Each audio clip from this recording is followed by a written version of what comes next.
Hello student, सभी को नमस्कार, राधे राधे, राम राम। तो आज हमारी क्लास है एंशियंट हिस्ट्री की, एसएससी रेलवे दोनों के लिए। किसके लिए? एसएससी और रेलवे। ठीक है, तो चलिए चलते हैं, स्टार्ट करते हैं। वेट बिल्कुल भी नहीं करेंगे, हम टाइम नहीं लेंगे क्योंकि लिखना बहुत ज़्यादा होता है हिस्ट्री में हमको। तो सबसे पहले हम पढ़ेंगे एंशियंट हिस्ट्री यानी कि प्राचीन इतिहास। इसमें सबसे पहले हम पढ़ेंगे कि इसकी शुरुआत यानी कि इसका जो समय काल है वो क्या है। तो इसके समय काल जो इसका जो समय काल है, 1 मिनट, हाँ समय काल से ही स्टार्ट करते हैं। सबसे पहले हम देखेंगे इसका समय काल।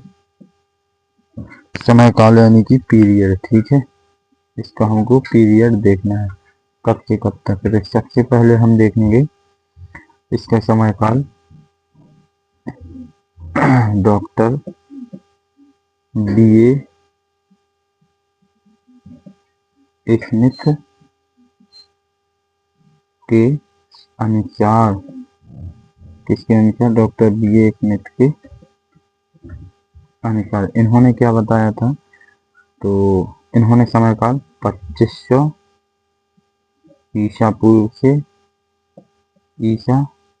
लेकर के 1500 ईसा पूर्व तक, ठीक है, इन्होंने बताया था। ओके, इसके बाद में दूसरी बात करेंगे हम रेडियो कार्बन के अनुसार। किसके अनुसार? रेडियो कार्बन C14 के अनुसार। ठीक है, अब अनुसार सिंधु घाटी सभ्यता का काल। ठीक है, तो मुझे ध्यान नहीं रहा यहाँ लिखने का, तो मैं लिख दूंगा। बेसिकली हिस्ट्री सिंधु घाटी सभ्यता से ही शुरू होती है। तो इनके अनुसार जो समय काल था वो कितना था? 2300 ईसा पूर्व से लेकर के कितना माना जाता है? 1700 ईसा पूर्व तक। ठीक है, अब हम थर्ड पॉइंट किसके बारे में? द गजेटियर ऑफ अब हम किसके बारे में थर्ड पॉइंट बताएंगे? द गजेटियर ऑफ इंडिया के अनुसार। द गजेटियर ऑफ इंडिया के अनुसार। ठीक है,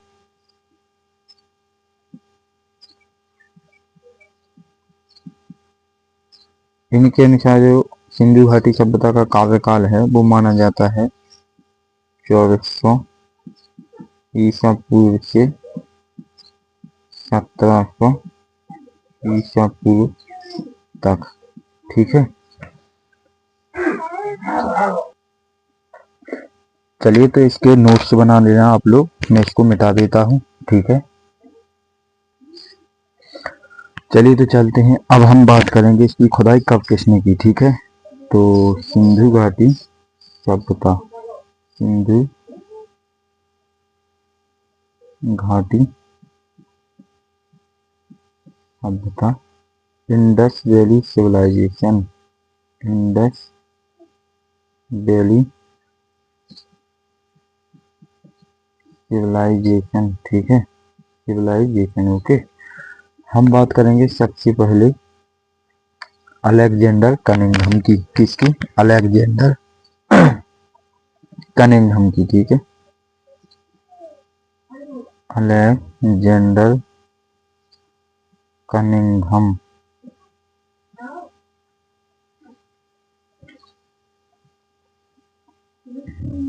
अलेक्जेंडर कनिंघम 1890 में भारत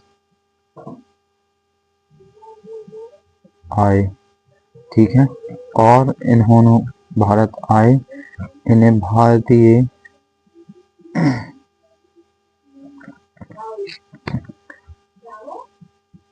पुरातत्व का जन्मदाता, क्या जन्मदाता माना जाता है। ठीक है, एक थ्योरी क्लास है हिस्ट्री की, और प्रॉपरली मैं यूट्यूब पर पढ़ा रहा हूँ, ठीक है। तो जिसको भी बैच परचेस करना है तो अभी मानवंत क्लासेस एप्लीकेशन पर इसकी सेल चल रही है, ठीक है। तो इजीली आप परचेस कर सकते हैं, इसमें अच्छी खासी आपको वैलिडिटी मिलेगी, जिसके थ्रू आपको प्रॉपरली हिस्ट्री कंप्लीट कराई जाएगी, बार बार हिस्ट्री के लिए कहीं भटकना नहीं पड़ेगा। इसके बाद में इन्हें क्या माना जाता है, भारतीय पुरातत्व का जन्मदाता माना जाता है, ठीक है। अच्छा, इन्होंने भी खोज की थी तो हड़प्पा सभ्यता की, इन्होंने कहाँ पर की थी, सिंधु नदी पर, ठीक है। सिंधु नदी पर हड़प्पा सभ्यता की खोज की थी, यानी कि सिंधु घाटी सभ्यता की, ठीक है।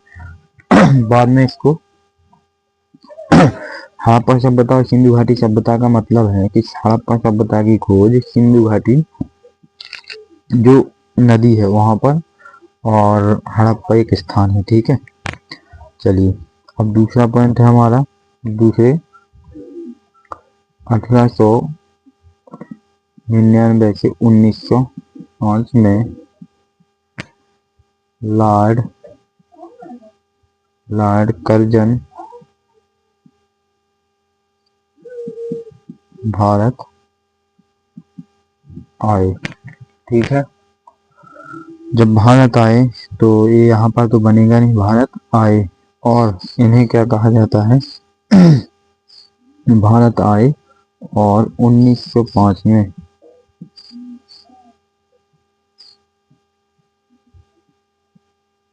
भारतीय पुरातत्व की स्थापना की, ठीक है। यदि ये आपको नीचे नहीं दिखेगा तो मैं इसको ऊपर से लिखना स्टार्ट करूंगा, ठीक है। चलिए, तो मैं इसको एक बार साफ कर देता हूँ। हम बात करेंगे थर्ड पॉइंट की। तो 1921 में जॉन मार्शल कहाँ पर आए, जॉन मार्शल भारत आए, ठीक है। कहाँ आए, भारत आए, ठीक है। जब जॉन मार्शल भारत आए तो इन्होंने क्या किया था कि जॉन मार्शल अध्यक्ष थे, किसके अध्यक्ष थे, पुरातत्व के, भारतीय पुरातत्व के अध्यक्ष। मैं नोट्स बनाना साथ में बता रहा हूँ, नोट्स बनाते चलो। भारतीय पुरातत्व के अध्यक्ष थे, ठीक है। इन्हीं की अध्यक्षता में 1921 में ही दयाराम साहनी ने, मैं और भी ज़्यादा शॉर्ट नोट्स बना सकता हूँ बट आपको समझ नहीं आएगा, इसलिए मैं थोड़ा थ्योरी लिखते जा रहा हूँ, ठीक है। तो दयाराम साहनी ने हड़प्पा सभ्यता की, हड़प्पा की नहीं, पहले खोज की थी। क्या की थी, जॉन मार्शल की अध्यक्षता में 1921 में दयाराम साहनी ने क्या की थी, खुदाई की थी। तो जिस स्थान पर इन्होंने खुदाई की थी उस स्थान को जॉन मार्शल ने नाम दिया था हड़प्पा सभ्यता। क्या नाम दिया था, हड़प्पा सभ्यता, सिंधु घाटी सभ्यता। इसी को कहा जाता है शहरी सभ्यता, इसी को नाम दिया था उन्होंने शहरी सभ्यता या नगरीय सभ्यता, इतने नाम दिए थे जॉन मार्शल के द्वारा। शहरी सभ्यता या चारकोलिथिक की सभ्यता, अब ठीक है, कि चारकोलिथिक की सभ्यता, ठीक है। तो इतने नाम जॉन मार्शल के द्वारा दिए गए थे हड़प्पा सभ्यता को, ठीक है। और दयाराम साहनी ने हड़प्पा सभ्यता की जब खोज की थी तो जॉन मार्शल की अध्यक्षता में की थी, ठीक है। तो मैं प्रॉपरली जो बुक्स में दिया जाता है, जो मैंने पढ़ा, जो मुझे आता है, जो मेरा नॉलेज है, मैं अपने ही नॉलेज से सब कुछ वीडियो बनाकर अपलोड करता हूँ। यानी कि एसएससी रेलवे के लिए मैं हिस्ट्री पढ़ाता हूँ, पेड बैच में भी मैं पढ़ाता हूँ और यूट्यूब पर मैं पढ़ा देता हूँ, ठीक है। तो यूट्यूब पर मैं 60% डाल देता हूँ ताकि जो विद्यार्थी नहीं परचेस कर पाते हैं तो वो अपना यूट्यूब से कंप्लीट कर सकते हैं। तो इसके आप प्रॉपरली नोट्स बनाते जाना, ठीक है, क्योंकि मैं बोर्ड को साफ कर देता हूँ।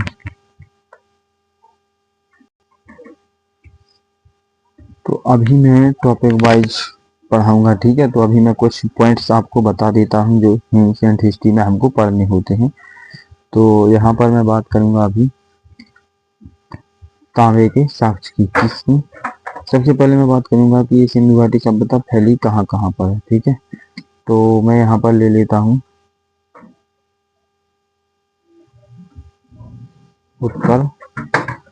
उत्तर दिशा।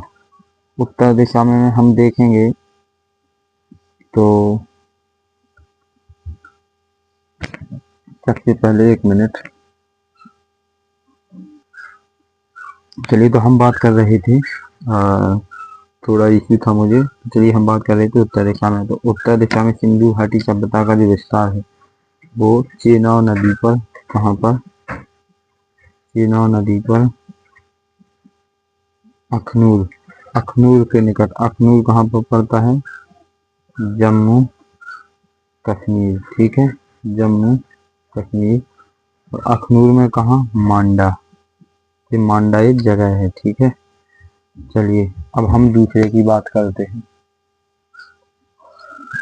चलिए मैं एक डायग्राम बना लेता हूँ, डायग्राम के थ्रू आपको समझा देते हैं कि सिंधु घाटी सभ्यता का चारों दिशाओं में विस्तार कैसा है। सबसे पहले ये है हमारी उत्तर दिशा। यहाँ पर हम बात करेंगे तो चेनाब नदी की, चेनाब नदी पर कहाँ? मांडा। ये मांडा कहाँ पड़ता है? अखनूर कहाँ पड़ता है? जम्मू कश्मीर में, ठीक है, जम्मू कश्मीर में, ठीक है, ओके। इसके बाद अब हम बात करेंगे दक्षिण दिशा की।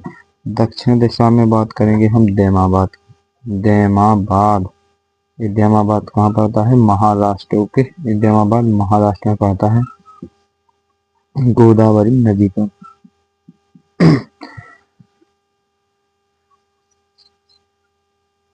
गोदावरी नदी पर पड़ता है, ठीक है। अब हम बात करेंगे पूरब में। पूरब में चले जाइएगा हिंडन नदी पर, ठीक है, हिंडन नदी पर, ओके। और हिंडन नदी पर मेरठ में कहाँ? आलमगीर, ठीक है, आलमगीर उत्तर प्रदेश, ठीक है, आलमगीर उत्तर प्रदेश। इसके बाद में हम देखेंगे पश्चिम में। तो पश्चिम दिशा में कौन सी नदी है? दास्त। जो दास्त नदी है, दास्त नदी पर है सुतकांगे डोर, ठीक है, क्या है? सुतकांगे डोर। और सुतकांगे डोर कहाँ पर पड़ता है? बलूचिस्तान पाकिस्तान, ठीक है, पाकिस्तान, ओके। तो सिंधु घाटी सभ्यता का चारों दिशाओं में वर्णन मैंने कर दिया है कि उत्तर दिशा में कहाँ कहाँ पर है, दक्षिण में कहाँ है, पूरब में कहाँ है और पश्चिम में कहाँ है। तो आप इसके नोट्स बना लेना, तो आपको बार बार काम आएंगे, ठीक है। नोट्स बहुत जरूरी है क्योंकि मैं 100% एंशिएंट हिस्ट्री का वही पोर्शन पढ़ा रहा हूँ यहाँ पर जो एसएससी रेलवे में पूछे जाते हैं, ठीक है। वो नोट्स बनाना आपका काम है, नहीं बनाना भी आपका काम है, ठीक है। मेरा पढ़ाना काम है, ठीक है। और ये तो ठीक है, और मैं पेड बैच में और भी अच्छे से हिस्ट्री यानी कि नोट्स बनाना भी सिखाता हूँ इसमें, और किस तरीके से सीखना है वो भी मैं बताता हूँ ताकि भूले नहीं।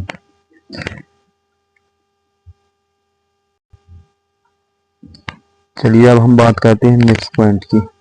तो तांबे के साक्ष्य कहाँ से मिले हैं? तांबे के साक्ष्य कहाँ से मिले हैं? दैमाबाद से। कहाँ से मिले हैं? दैमाबाद से, ठीक है। अच्छा, सिंधु घाटी सभ्यता का जो समाज है वो कैसा था? समाज कैसा था? मत सत्तात्मक। कैसा था? मत सत्तात्मक, ठीक है, मत सत्तात्मक। हम बात करेंगे इनके देवता की। तो इनके जो देवता हैं, इनके देवता कौन है? सिंधु घाटी सभ्यता में जो इनके देवता थे वो कौन से देवता थे? तो पशुपतिनाथ, पशुपतिनाथ, ठीक है। और इसके बाद में हम बात करेंगे इनके देवता, और देवता के बाद में बात करेंगे हम इनकी अन्य देवता की। किसकी? अन्य देवता की। ये तो होगा इनके प्रमुख देवता। कौन से देवता है इनके? पशुपतिनाथ तो होगा इनके प्रमुख देवता। हम बात करेंगे अन्य देवता की। अन्य देवता में जैसे कि धरती,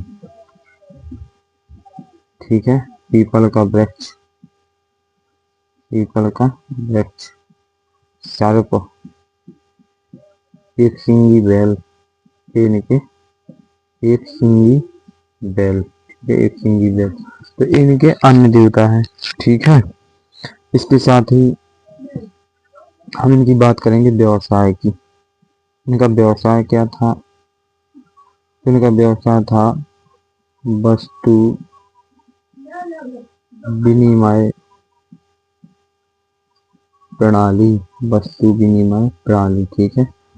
अच्छा, इसके बाद में इनका जो मुख्य व्यवसाय था वो क्या था? तो जो मुख्य व्यवसाय था वो था कृषि। और कृषि में भी क्या क्या? तो सबसे पहले गेहूं, गेहूं, मटर, सरसों,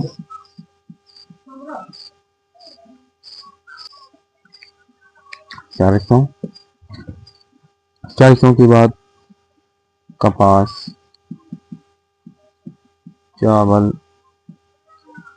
तिल, ठीक है। तो इनके मुख्य व्यवसाय कृषि था। कृषि में गेहूं, चावल, मटर, सरसों, तिल।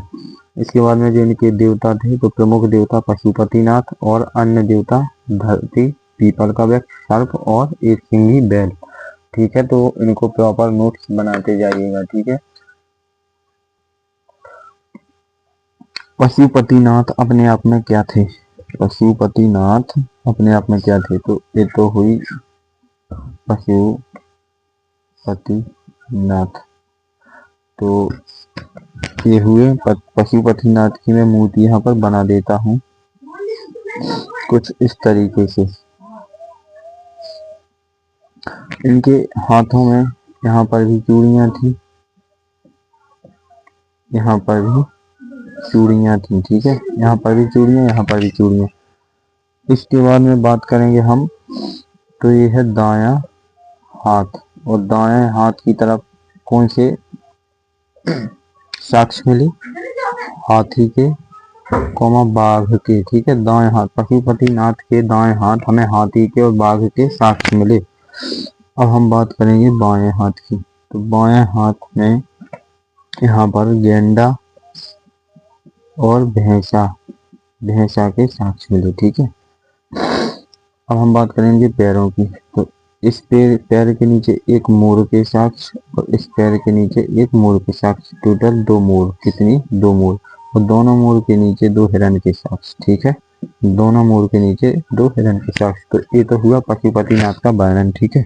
तो आप इसको अच्छे से लिखना, ठीक है, क्योंकि आपको हमेशा काम आएगा। और मैं लिटरली बता दूं, 100% बता दूं, कहीं भी पढ़ लेना, हिस्ट्री में आपको यही पोर्शन मिलेगा जो मैंने यूट्यूब पर पढ़ाया है। आप एक बार पेड बैच में देख लेना, ठीक है। तो इसके नोट्स जरूर बनाना, चाहे कुछ भी हो, ठीक है। जो विद्यार्थी एसएससी रेलवे की तैयारी कर रहे हैं, ठीक है, तो उनके लिए बहुत ही सफिशियंट है। चलिए, तो ये तो हुए हमारे मिक्स पॉइंट की बात। अब यहाँ पर हम बात करेंगे तो साक्ष्य कौन से मिले थे हमें सिंधु घाटी सभ्यता में? यहाँ पर साक्ष्य कौन से मिले थे? तो शैल खड़ी की मोहरें, ठीक है, शैल खड़ी की मोहरें, शैल खड़ी की मोहरें भी मिली थी, शैल खड़ी की मोहरें, ठीक है। इसके बाद में बात करेंगे तो यहाँ की जो भाषा थी, एक मिनट, सिंधु घाटी सभ्यता की जो लिपि थी वो कैसी थी? भाव चित्रात्मक। कैसी थी? भाव चित्रात्मक, चित्रात्मक, ठीक है। इसका क्या मतलब होता है भाव चित्रात्मक का? पढ़ा नहीं जा सकता था, जिसे पढ़ा नहीं जा सका, ठीक है, जिसको पढ़ा नहीं जा सका। अच्छा, इसको कैसा लिखा जाता था, इनकी जो लेखन की कला थी, इनकी जो लेखन की कला थी वो कैसी थी, दाएं से बायां, ठीक है, दाएं से बायां, दायां से बायां, जिसको वास्तुभेदन, इसको वास्तुभेदन भी कहते हैं, इसको क्या कहते हैं, वास्तुभेदन, ठीक है। और इसमें अंग्रेजी के यू अक्षर का प्रयोग होता था, अंग्रेजी के यू अक्षर का उपयोग होता था हड़प्पा सभ्यता में, ठीक है, यू अक्षर का उपयोग, ठीक है। और अभी तक 400 अंकन की खोज हुई है, अभी तक 400, अभी तक कितने अंकन की खोज हुई है, 400 अंकन की खोज हुई, ठीक है। तो ये तो हिस्ट्री के मैंने जो मोस्ट पॉइंट होते हैं बता दिए। कल से हमारी क्लास होगी टॉपिक वाइज, ठीक है। तो जितना भी मैंने बताया इसको सबसे पहले लिखना जरूरी है। अब आपको पता चलेगा कि हमको आगे क्या पढ़ना है। हम कल से टॉपिक वाइज पढ़ाएंगे। हमारी क्लास यूट्यूब पर डेली सुबह 9 बजे और शाम के 9 बजे अपलोड होती है, तो इसको जरूर देखिएगा। थ्योरी क्लास मेरी अपलोड होती है शाम की, मैं वैकेंसी के बारे में अपलोड करता हूँ कि वैकेंसी कौन आई है, कब आना है, क्या कब पेपर होना है। और सुबह में टॉपिक वाइज सिलेबस की वीडियो अपलोड करता हूँ। और मेरे एप्लीकेशन पर भी आपको फ्री टेस्ट सीरीज भी मिल जाएगी और कुछ पीडीएफ नोट्स भी मिल जाएंगे। और जिसको बैच परचेस करना है तो मानवेंद्र क्लासेस एप्लीकेशन पर आप जा सकते हैं, डिस्क्रिप्शन में लिंक लगी है, जिसके थ्रू आप लोग टेस्ट सीरीज और बैच भी खरीद सकते हैं। तो मेरे हिस्ट्री के बैच में, क्योंकि मैं हिस्ट्री पढ़ाता हूँ, तो हिस्ट्री के बैच में आपको 1 ईयर का वैलिडिटी मिलेगा, जिसमें आपको कंप्लीट हिस्ट्री पढ़ाई जाएगी, ठीक है। और साथ में नोट्स बनाना बताया जाएगा और साथ में उसका प्रैक्टिस कराया जाएगा कि किस तरीके से हम उसको याद करें कि वो हमें भूले नहीं, ठीक है। तो चलिए बस आज के लिए इतना ही। अच्छा, जिसको भी परचेस करना है बैच, उसके लिए मैं कूपन कोड बता देता हूँ। तो उसको कितना,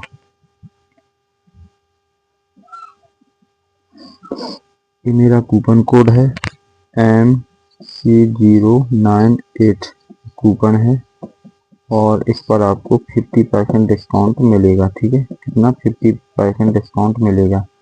तो आज के लिए बस इतना ही। जय हिंद दोस्तों, और वीडियो को शेयर जरूर कर देना, ठीक है।